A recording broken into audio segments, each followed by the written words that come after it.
Okay, well, good morning, good afternoon, everyone. Thank you for being here. Thank you for really being with us to discuss this very, very important issue as it relates to the forever wars and the authorizations to use military force. Today, we have with us the chairman of the Foreign Affairs Committee, Congressman Chairman Gregory Meeks, the chair of our House Intelligence Committee, Chairman Adam Schiff from California, the chair of our House Rules Committee, Mr. McGovern from Massachusetts, and Mr. Brown, who is a 30-year armed armed services veteran, Army, and also served in Iraq and serves as vice chair of the House Armed Services Committee. So welcome to the members, and thank you all so much for your leadership over the years on so many issues, of vital importance to our national security. We're here today to call for action to end these forever wars and repeal the outdated and overly broad AUMFs that Congress passed nearly 20 years ago prior to the wars in Afghanistan and Iraq. Next week marks the 18th anniversary of the invasion of Iraq. And of course, you know that I did not vote for the 2001 AUMF. That was 20 years ago. And the United States is still engaged in that forever war in Afghanistan, but also, mind you, in a dozen countries with thousands of troops who are still deployed in the field with the authorization to use military force as its justification. On President Biden's first day in office, my colleagues and I, all of whom are on this call and press conference, we sent him a letter stating that we are past due for reexamination of the 2001 and 2002 AUMFs passed 2 decades ago and bears little resemblance to the threats that we face today. Those legal authorities have been used time and time again by successive presidents and regardless of party affiliation. And so we actually, several years ago, asked the Library of Congress, CRS, to do a study and a survey to determine how many times these AUMFs, the 2001, had been used. Over 40 sometimes in approximately 19 countries with little to do, if anything to do, with 9/11. And so it's time that we end these forever wars. We've made substantive progress on this issue. My language to repeal the 2002 AUMF is passed twice last Congress. We've included this, the repeal of the 2001 in the Defense Appropriations Bill. So we really just need the political will to move forward. Revisiting the AUMFs that we passed so long ago, it's really a step that we need to take to end ongoing wars, bring our troops home, and reallocate our resources to address the very real and immediate threats that we face. And the time is now to do this. We've crafted, again, many of you have that letter. If not, we'll give you a copy of it, but it was crafted and written to the president in a very thoughtful manner with the input of everyone on this call. And in fact, just as far as the Biden-Harris administration goes, we did negotiate the end of forever wars. If any of you read the Democratic Party platform, and it's in there. And we think that we will have the House and the Senate with Senator Kaine and the president and all of us here with you today and more, fighting this year to make sure that we repeal these 2 authorizations. So thank you again. Now I would like to yield to the chairman of the House Foreign Affairs Committee, Chairman Gregory Meeks, who's been so instrumental in getting us to this point today. Thank you again, Congressman Chairman Meeks. Thank you, Chair Barbara Lee, and thank you for all of your hard work, especially on this issue. No one has worked and been more dedicated than you on dealing with this issue of forever wars. As you've indicated, September will mark the 20th year in America that America has been at war. This is the longest war in American history. And in that time, Congress has not ever gone back to the to reevaluate the authorization for the use of military force that was enacted in the days after 9/11, or the authorization passed a year later. And that was for a separate war against the Saddam Hussein regime in Iraq. These two authorities, the 2001 AUMF and the 2002 Iraq War AUMFs, have been stretched far beyond anything Congress ever intended it to do. Given that the 2002 AUMF is not needed for any ongoing military operations, there is no reason at all to leave it in place. And as chair of the House Foreign Affairs Committee, I intend to take up legislation that was written and passed previously by Barbara Lee. I intend to mark up legislation in the Foreign Affairs Committee in the coming weeks to repeal it. The 2001 AUMF is going to be a little more challenging, but I'm committed to working towards an updated authority that is limited to reflect the threats we face today, providing a focused mission and objectives while ensuring it will not be misused in the future. Since the 2001 AUMF's enactment, the war it was intended for has steadily expanded, encompassing new groups and creeping into new countries without any changes to the law. Though we understand these threats far better today than we did 20 years ago, Congress has never looked back or recalibrated that AUMF. So I welcome President Biden's commitment to working with Congress on these issues, and I look forward to working with him on this effort. Under our Constitution, it is Congress's responsibility to decide whether America should be at war. However, the War Powers Resolution has not served as an effective mechanism for enforcing this fundamental balance of powers between Congress and the president. For nearly 50 years since its enactment, presidents have reinterpreted the War Powers Resolution, narrowing its applicability or ignoring it altogether. It has failed to hold presidents accountable to Congress on the decision to use military force. So Congress needs to reconsider how to make the War Powers Resolution work as it was originally intended. The Constitution always empowers the president to defend America, but presidents have stretched their power far beyond what the framers of our Constitution ever intended.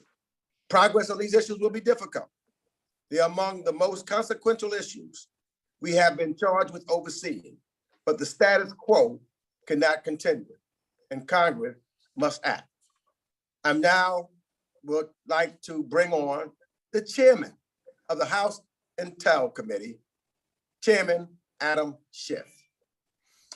Thank you, Chairman Meeks. And Barbara, thank you so much for your years of leadership on this and for bringing us together today. Like Barbara, I share a long history on this issue, having introduced over the years resolutions to sunset the existing authorizations, repeal the existing authorizations, and introduced a new resolution that would be confined in time and geography with much more stringent consultation and notification and reporting requirements. This has been a difficult issue to get across the finish line now for over 20 years. When President Obama was in office, he was supportive of a revision of the existing authorities, but nonetheless, it proved too difficult for that administration and the Congress to accomplish.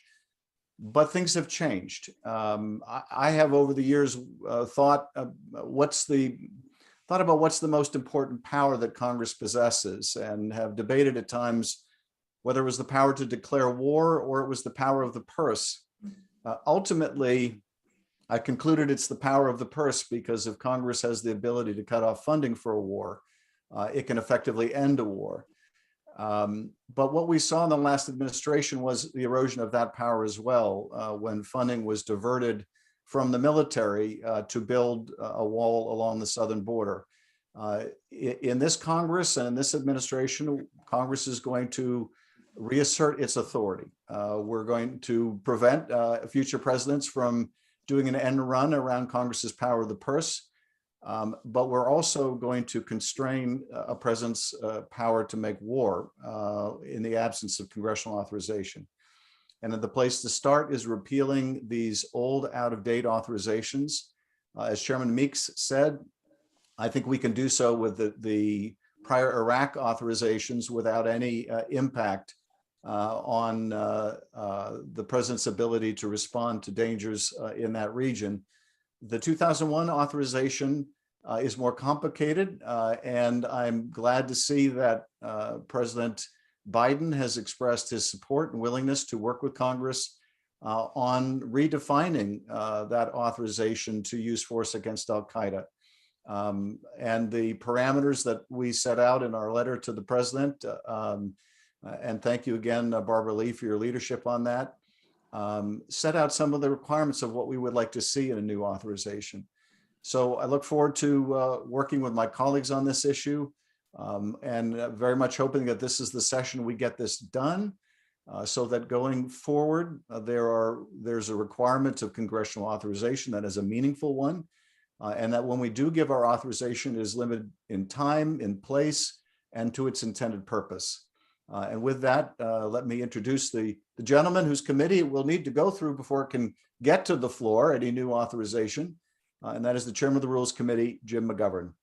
Thank you, Adam, and Barbara, thank you for your many years of leadership on this issue and so many other issues involving ending forever wars and pursuing policies that ultimately lead to peace. And I'm really proud to be on this call with my colleagues here, all of whom have been leaders on this issue.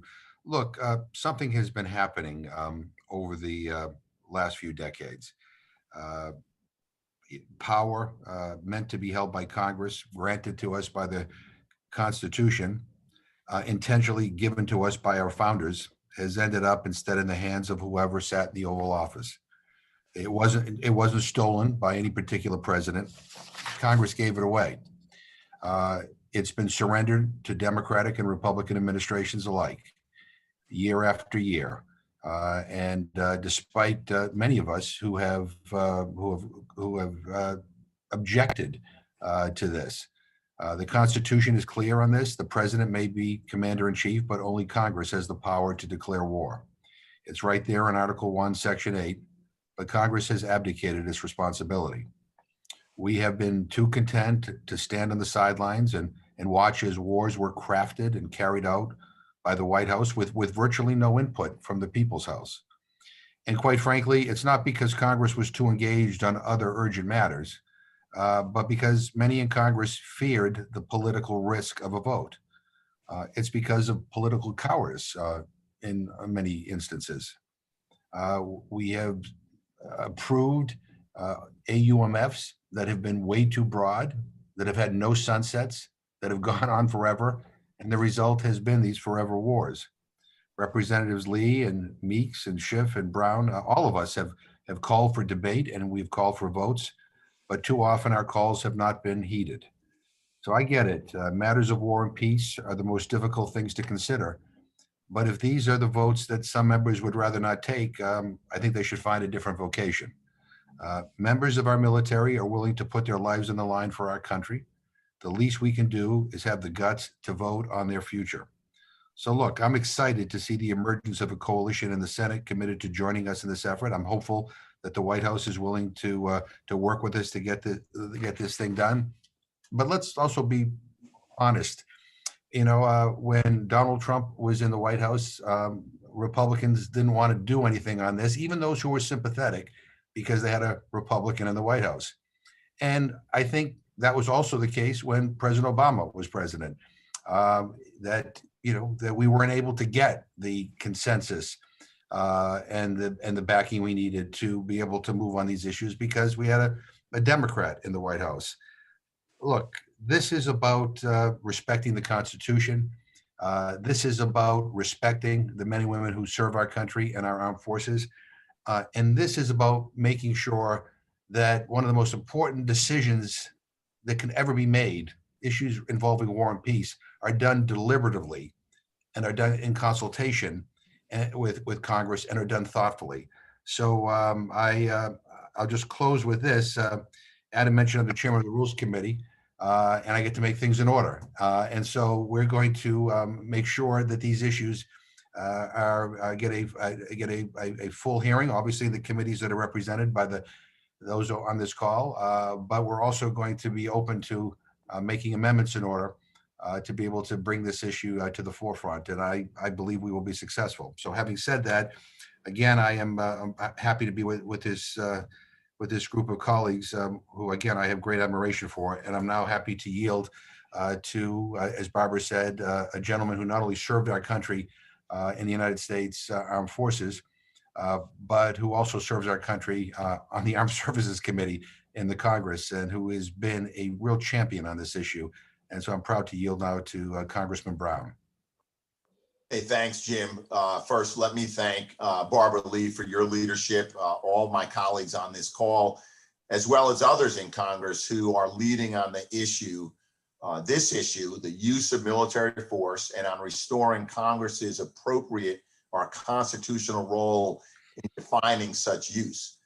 For too long, Congress has abdicated its constitutional responsibilities. We've allowed wars to drag on and combat operations to expand with minimal congressional action. With the support of President Biden and a new Democratic Congress, I think we have a real opportunity for genuine reform that is long overdue. We need to repeal the decades-old authorization for the use of military force, the 2002 AUMF, and ensure we have a narrow and specific framework that enables us to address critical national security threats while preventing perpetual wars. As Representative Lee mentioned, I was deployed to Iraq in 2004. The justification for that war was fundamentally flawed, yet I and the hundreds of thousands of US soldiers who fought in Iraq did so with a clear mission, albeit misguided, to address the threat posed by Iraq under the regime of Saddam Hussein. It's clear that this mission has long been completed. In the years that have followed, the 2002 AUMF against Iraq has remained law, and the potential for it to be misconstrued for future conflict, as we saw last year, is a risk that we can no longer tolerate. We must take action in this moment to repeal this authorization once and for all. As we approach the 20th anniversary of 9/11, Congress and the Biden administration must also work together to address the 2001 AUMF. And as you've heard, this will be much more challenging, but doable. Originally intended to respond to the largest terrorist attack in our nation and to prevent future attacks by those involved, this authorization has been used far beyond its original intent to introduce our armed forces into hostilities in 7 countries. We have a responsibility to our uniformed men and women to ensure that operations they undertake are targeted, defined, and achievable. We cannot accomplish that with a decades-old authorization that doesn't recognize the realities on the ground. It's time that we reassert Congress's constitutional role in the use of our armed forces. We must repeal the 2002 AUMF and prevent its future use. We must ensure that we have a framework for addressing threats to our nation, and we must fulfill our obligation to our servicemen and women to use military force only as a last resort. So with that, as I've been instructed, we'll now open it up to questions. I'll remind members of the press to please use the raise hand function or the chat function to ask your question. And I will unmute those who have questions.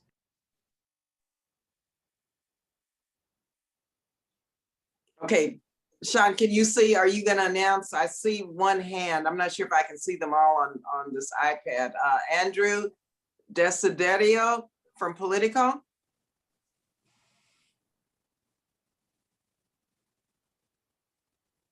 Can you unmute?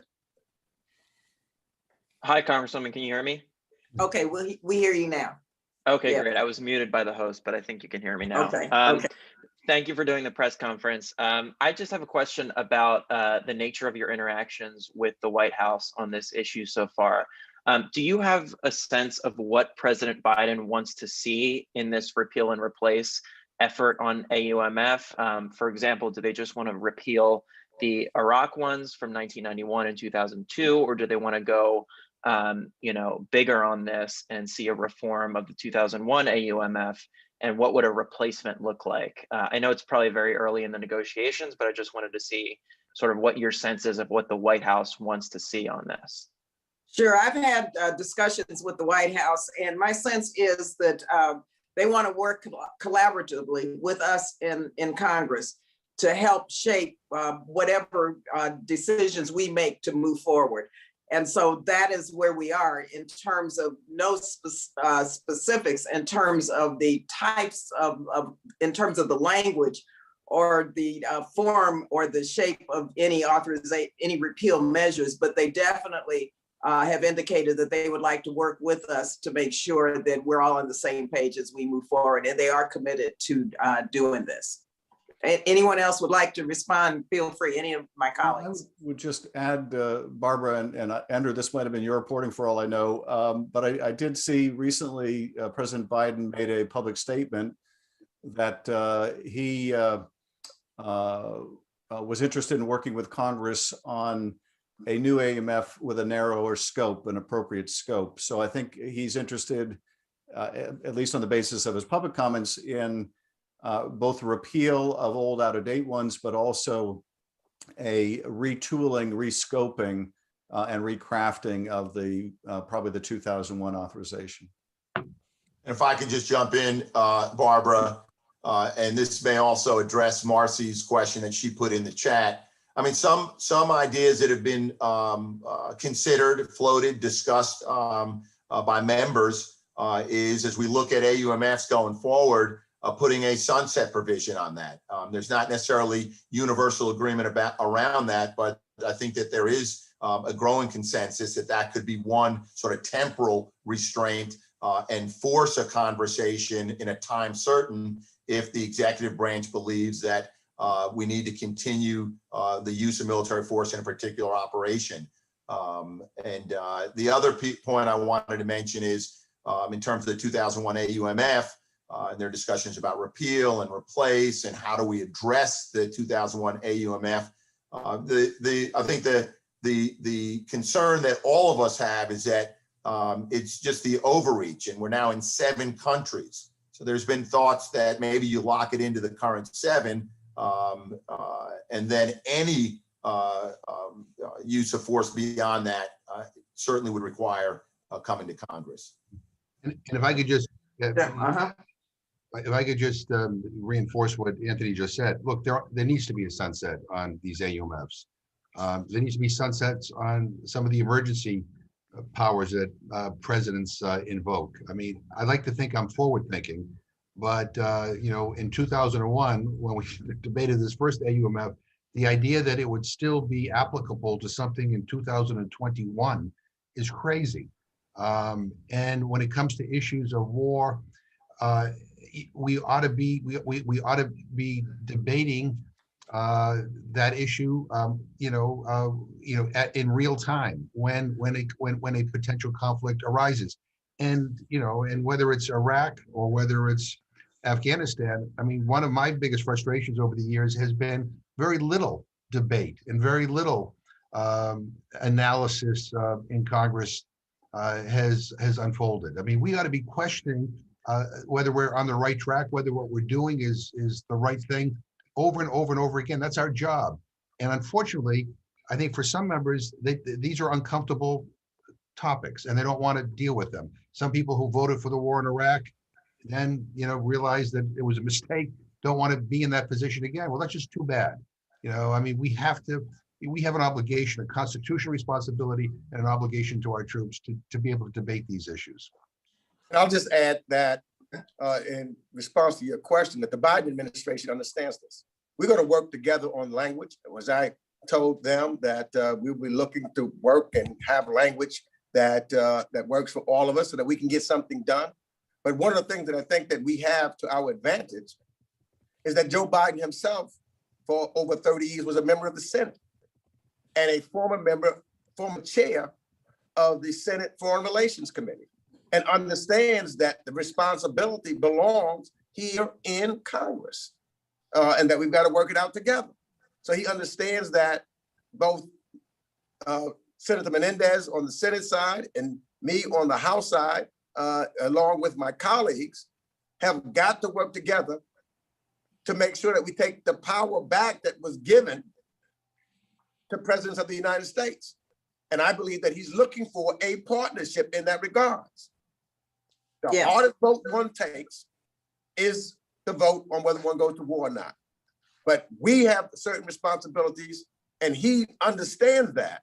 And therefore, I think we'll be a good partner to get something, to move something so that we can change what currently is with the AUMF. The 2001, absolutely, you know, we've got to work together to try to work that out. But the 2002, absolutely should not be a problem to pass and get done. Couple of things. Let me just add to what my colleagues have said is one, I mentioned earlier, not that anyone ever reads the Democratic Party platform, but I was on the drafting committee and worked with the Biden administration. And if you read that section of the platform, I think that informs us also of where the president and his administration stand. And in fact, it's exactly what my colleagues have said.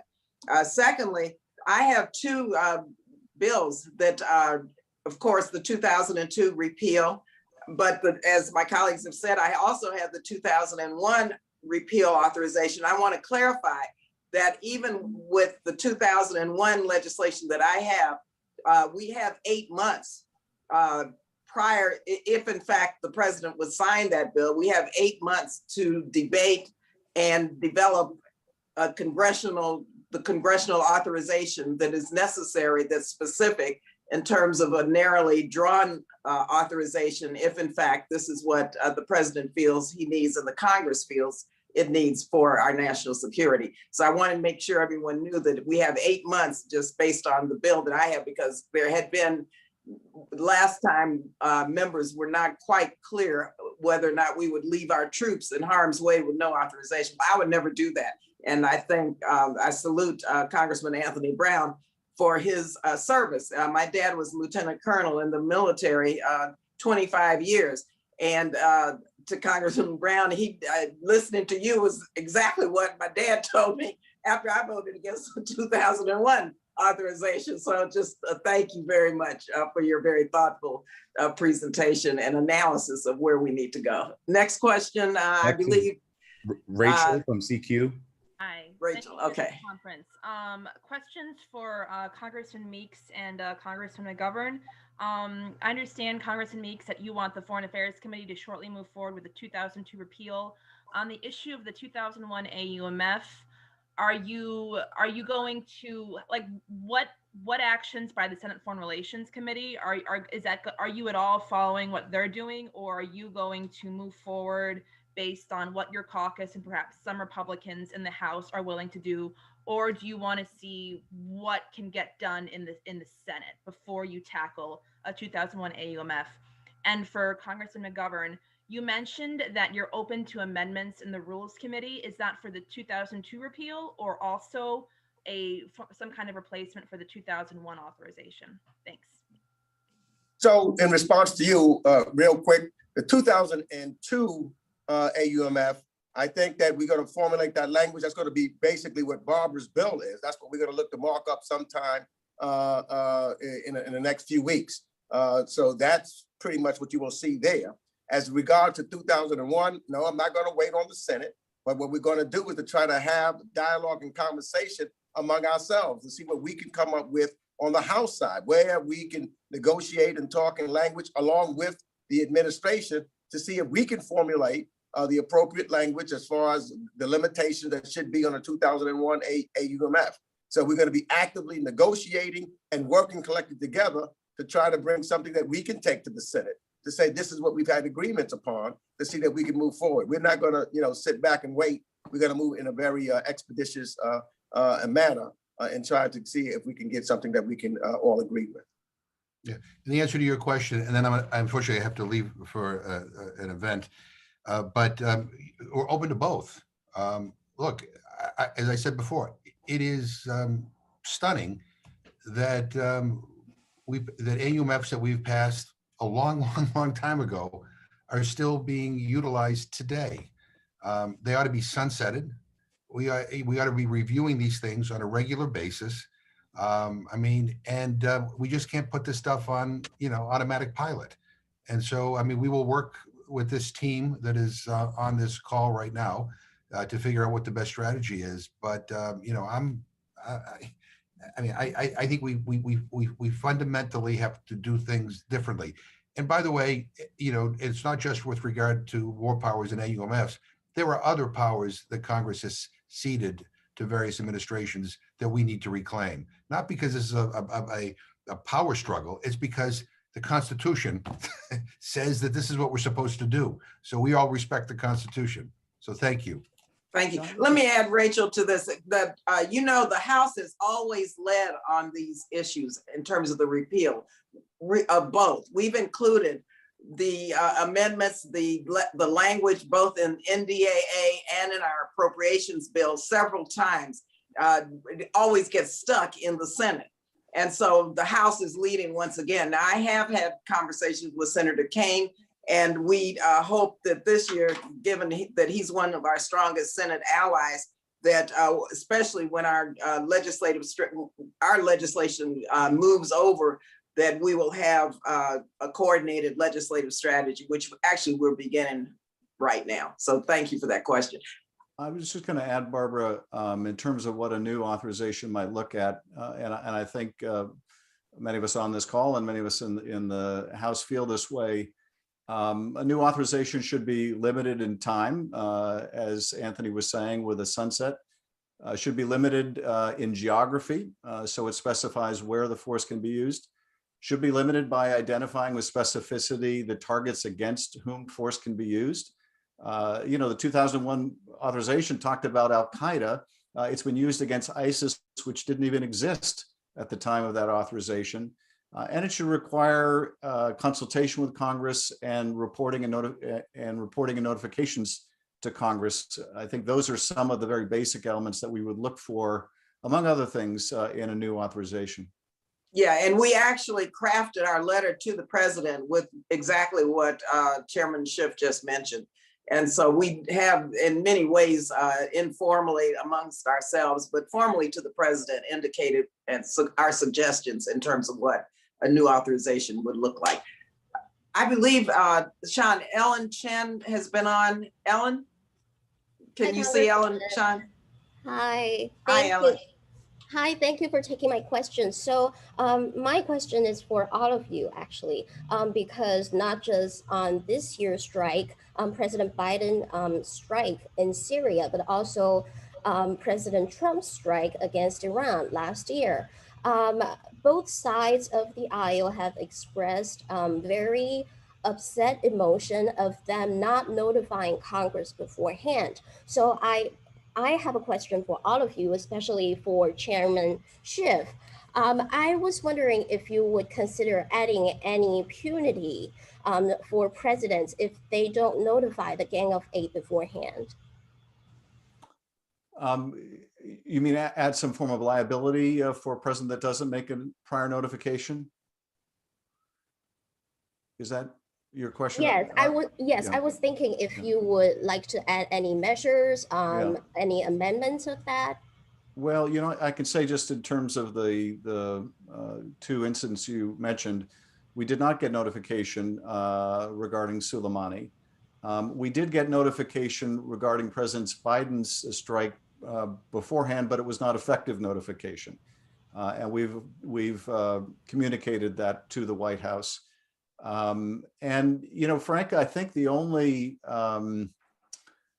way for Congress to hold the administration accountable effectively, I don't know that we could somehow make a president liable, but we can use our funding to insist that a president provide consultation and notification to Congress, even for actions that are authorized or actions that the president may believe that he can take under Article 2 to defend the country.